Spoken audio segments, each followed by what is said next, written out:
Hello students, इस video में हम second exercise gradient divergence curl की इसकी एग्जांपल्स करने जा रहे हैं। पिछली वीडियो में हमने कर्ल की फिजिकल इंटरप्रिटेशन की थी, तो एग्जांपल्स करेंगे, कोशिश करेंगे इसी वीडियो में कंप्लीट हो जाए।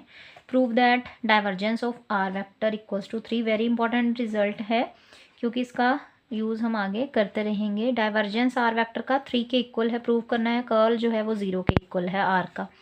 तो डाइवर्जेंस की डेफिनेशन लगाई। समेशन क्यों लिखा है? क्योंकि जे कैप और वाई और के कैप और जेड लिखना, ये इसने कॉम्पैक्ट करके इसको थोड़ा समेशन डाल के लिख दिया है। नहीं तो आप इसको ऐसे भी लिख सकते हैं, i cap curl by curl x dot में है। यहाँ पे छोटा सा डॉट डाला है क्योंकि डाइवर्जेंस आर वेक्टर का मतलब ही यही है, डेल डॉट आर वेक्टर, है ना, डेल डॉट आर वेक्टर। तो ये होगा हमारा डाइवर्जेंस ऑफ आर वेक्टर, है ना। तो डाइवर्जेंस के लिए हमें एक्स का आर वेक्टर का जो एक्स का कंपोनेंट है, एक्स एक्सिस वाला कंपोनेंट है, दैट इज एक्स, उसकी एक्स के साथ विद रिस्पेक्ट टू करूँगी तो 1 आएगा, वाई वाले की वाई के साथ करूँगी तो 1 आएगा, जेड की जेड के साथ करूँगी तो 1 आएगा, है ना। तो इन तीनों 1 को ऐड कर लेंगे तो 3 बन जाएगा आपके पास, है ना। तो यहाँ पे मैं अगर लिख के बताऊँ, आपको वैसे समझ आ ही गया होगा, है ना, कि डेल डॉट आर वेक्टर निकालना है। तो मतलब डेल का मतलब i cap curl by curl x,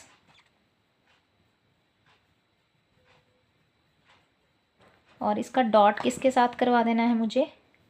are vector के साथ, यानी कि एक्स आई कैप वाई जे कैप प्लस जेड के कैप। ठीक है, डॉट करवाऊंगी तो आई वाला आई के साथ, तो आई आई 1 बन जाएगा, और curl x by curl x मतलब 1, है ना। तो ये बन जाएगा curl x over curl x, तो ये तो 1 हो जाएगा। वाई का वाई के साथ ही करूँगी तो वो भी 1, जेड का जेड के साथ किया तब भी 1, तो इनको ऐड करूँगी तो 3 आएगा। अब कर्ल निकालना है अगर आर वेक्टर का, तो आप ऐसे भी निकाल सकते हैं, आई जे एंड के लिखा, उसके बाद यहाँ पे कर्ल बाय कर्ल एक्स, यानी कि डेल क्रॉस आर वेक्टर को बोलते हैं कर्ल। तो second row curl by curl x y और कर्ल जेड की आएगी, और थर्ड रो में आएगा आर वेक्टर मतलब एक्स वाई और जेड। अब इसको अगर सॉल्व करें, क्रॉस मल्टीप्लाई करें, डिटर्मिनेंट सॉल्व करोगे तो y वाला z के लिए हो रहा है तो इस 0 आ जाएगा, z वाला x के साथ y के साथ हो रहा है तो 0 आ जाएगा, j कैप के साथ भी 0, k कैप के साथ भी 0 ही बनेगा। तो अल्टीमेटली पूरा ऐड करके 0 ही बन रहा है। ठीक है, ऐसे भी कर सकते हैं और डिटर्मिनेंट के तरीके से भी आप कर सकते हैं। इसके बाद उन्होंने बोला है कि डाइवर्जेंस ऑफ एफ वेक्टर निकालनी है, curl of capital F vector ही निकालनी है। पर कैपिटल एफ वेक्टर क्या है? Gradient of this function. ये एक स्केलर फंक्शन, उसका ग्रेडियंट जो आंसर बनेगा वो एफ वेक्टर कहलाएगा। तो पहले मैंने ग्रेडियंट ऑफ एफ वेक्टर निकाला। ग्रेडियंट आप फर्स्ट एक्सरसाइज में पढ़ा है आपने, डेल एफ को बोलते हैं ग्रेडियंट। डेल लिखा, एफ लिखा, इसको अंदर लेके आए तो ये तीनों के साथ बारी बारी लगेगा। तो एक बार इसकी एक्स के साथ होगी तो यहाँ लिखा जाएगा, वाई के साथ होगी तो इधर लिखा जाएगा, और जेड के साथ करूँगी तो के कैप के साथ लिखा जाएगा। करने के बाद एफ वेक्टर की हम क्या करेंगे? डाइवर्जेंस निकालेंगे एफ वेक्टर की। तो मतलब ये आपका हो गया कैपिटल एफ वेक्टर, इसकी डाइवर्जेंस निकालनी है मतलब डेल डॉट एफ वेक्टर निकालनी है।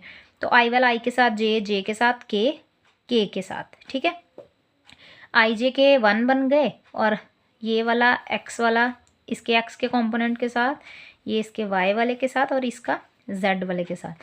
पार्शियल डेरिवेटिव करके आंसर तैयार है। कर्ल निकालना है, आई जे के ऊपर लिखो, डिटर्मिनेंट डालो, और उसके बाद curl x curl by curl y curl by curl z लिखो दूसरी रो में, डेल क्रॉस एफ वेक्टर तीसरी रो में, एफ वेक्टर के कंपोनेंट्स लिखो। कैपिटल एफ वेक्टर ये चीज़ है, इसके कंपोनेंट्स लिखे मैंने। ठीक है, ये एक्स वाला, वाई वाला और जेड वाला तीनों को लिख दिया। उसके बाद सिर्फ डिटर्मिनेंट को सॉल्व किया गया है जो कि 0 के इक्वल आ रहा है। ठीक है, नेक्स्ट भी जैसा बोला गया वैसे ही करना है। पहले जी वेक्टर का क्रॉस डेल के साथ मतलब डिटर्मिनेंट से सॉल्व कर लूँगी, फिर बाहर की ओर जाना है एफ वेक्टर के साथ दोनों का क्रॉस प्रोडक्ट। तो पहले मैंने डेल क्रॉस जी वेक्टर निकाल लिया है, और उसके बाद डेल क्रॉस जी की क्रॉस प्रोडक्ट करवा दी है किसके साथ? एफ वेक्टर के साथ। ठीक है, जैसा बोला गया वैसा ही है। तो क्रॉस प्रोडक्ट किसी की कैसे करवाते हैं? आई जे के ऊपर रखेंगे, सेकंड रो में रखेंगे पहला वाला वेक्टर, थर्ड रो में रखेंगे दूसरा वाला वेक्टर। ठीक है, तो इसको यहाँ रखा है। ठीक है, डेल क्रॉस जी को। तो इसको सॉल्व किया, डिटर्मिनेंट को लास्ट में पॉइंट्स पुट कर दिए। कुछ भी समझाने लायक है नहीं क्योंकि बिल्कुल ही ईजी है। नेक्स्ट एग्जाम्पल में उन्होंने इवेल्युएट करने के लिए बोला है curl of curl F vector. F vector दिया है, इसका पहले कर्ल निकालो। कर्ल निकाला मतलब डेल क्रॉस एफ वेक्टर निकालो। तो आई जे के रखना है ऊपर डिटर्मिनेंट में, फिर कर्ल एक्स के साथ वाई जेड। थर्ड रो में आएगा एफ वेक्टर के एक्स एक्सिस वाई और जेड के अलॉन्ग कंपोनेंट्स। इसको सॉल्व किया, ये समीशन लिखा है। आप चाहें तो इसको पूरा एक्सपैंड करके अच्छे से लिख सकते हैं, तो समीशन लगाना ज़रूरी नहीं है, आप पूरा एक्सपेंडेड फॉर्म में इसको लिख सकते हैं। कर्ल एफ का अगेन एफ के साथ कर्ल करना है, क्योंकि यहाँ पे 2 बार कर्ल लिखा ना, जब कर्ल एफ कर लोगे उसके दोबारा कर्ल करना है। ये दोबारा से कर्ल किया गया है। जो कर्ल एफ आया उसका i j k curl by curl x curl by curl y curl by curl z करके यहाँ पे इनकी वैल्यूज़ को रखा गया है और उसका डिटर्मिनेंट सिर्फ सॉल्व किया गया है। ठीक है, इसके बाद वेरी इंपॉर्टेंट काम हमारा एग्जाम्पल बहुत इंपॉर्टेंट है, इर्रोटेशनल एंड सोलेनोइडल। ठीक है, मैंने पहले ही बताया था कि सोलेनोइडल का मतलब है, सोलेनोइडल जो वेक्टर सोलेनोइडल होगा उसका डेल डॉट एफ करोगे वो 0 के इक्वल आएगा, और जो वेक्टर इर्रोटेशनल होगा उसका डेल क्रॉस एफ करोगे तो वो 0 के इक्वल आएगा।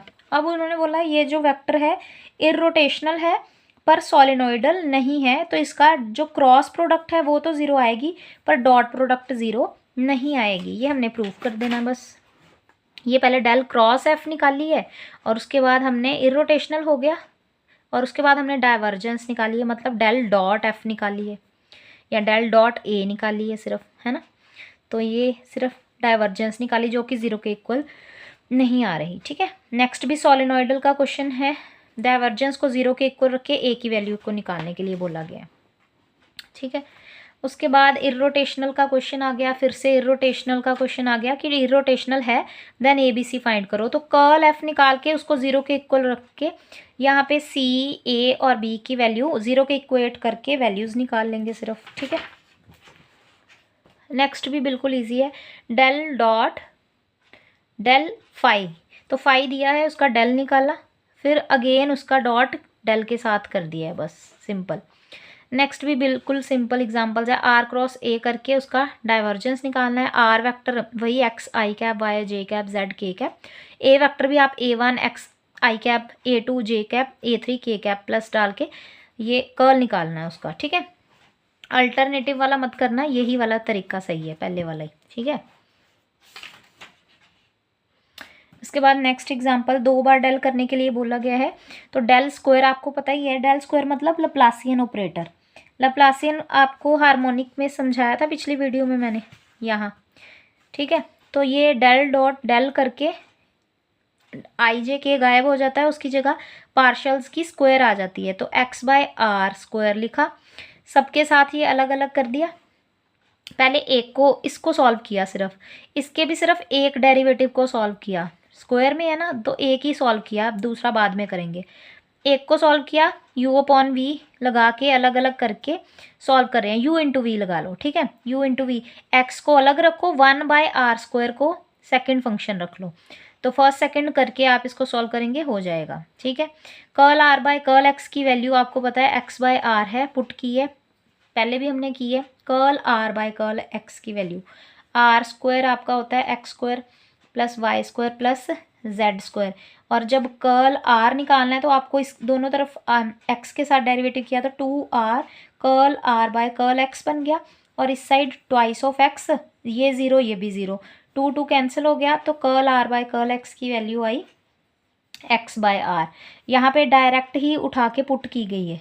ठीक है, जब 1 बाय आर क्यूब की आर स्क्वायर की करोगे, आर स्क्वायर पहले ऊपर आएगा, -2 आगे आ गया, -2 में फिर -1 किया डिफ्रेंसिएशन का तो वो -3 बन गया जो कि नीचे चला गया। फिर अगेन आर की विद रिस्पेक्ट टू एक्स की, ठीक है एक्स की, और ये फर्स्ट वाला फंक्शन एज इट इज़। ठीक है, तो curl r by curl x की यहाँ पे हमने वैल्यू पुट कर दी। ठीक है, ये जो आया है इसकी दोबारा एक्स के साथ करेंगे, ये दोबारा देखो एक्स के साथ करी, उसको सॉल्व किया। सिमिलरली हमने y के साथ करके सॉल्व, डबल y के साथ डबल टाइम डिफ्रेंसिएशन की, फिर उसके बाद z की करी। ठीक है, देखो y और z की बिल्कुल सेम सेम ही आएगी, बस रिप्लेस करना है, जहाँ पे y y है वहाँ पे z z लिख दिया। और लेकिन x की सिमिलर इसके जैसी नहीं है, क्योंकि फंक्शन जो है वो x पे बाइस्ड है, तो x के ऊपर ज़्यादा फोकस किया गया है फंक्शन में, इसीलिए x की डिफ्रेंसिएशन अलग से निकालनी है, y और z की डिफ्रेंसिएशन एक दूसरे की जैसी सेम ही होगी, ठीक है, नहीं तो अलग अलग करके ही निकालना अगर गलती नहीं करनी तो डेल स्क्वायर इनकी वैल्यूज़ को यहाँ पे रखने के बाद हमने सिंपल उसको जैसे बोला गया है सेकंड थर्ड फोर्थ को उठा के यहाँ पे पुट करना शुरू कर दिया, ठीक है, उठा के पुट किया, वैल्यूज़ को ऐड किया जैसा करने के लिए बोला गया था, और जैसा प्रूफ में बोला गया वो अपने आप सॉल्व होके आ जाएगी, ठीक है। तो इसी के साथ सारी एग्जांपल्स यहीं पे कंप्लीट हो गई हैं। इनको थ्योरेटिकली करके कॉपी पे सॉल्व करने की कोशिश करना, कुछ थ्योरेटिकल हैं एग्जांपल्स, तो ज़्यादा पोर्शन तो न्यूमेरिकल का ही, न्यूमेरिकल्स ही हैं ज़्यादा, तो इनको कोशिश करना सारी एग्जांपल्स अच्छे से सॉल्व करो। अगर कोई डाउट होगा तो आप मुझे कमेंट सेक्शन में बता सकते हैं।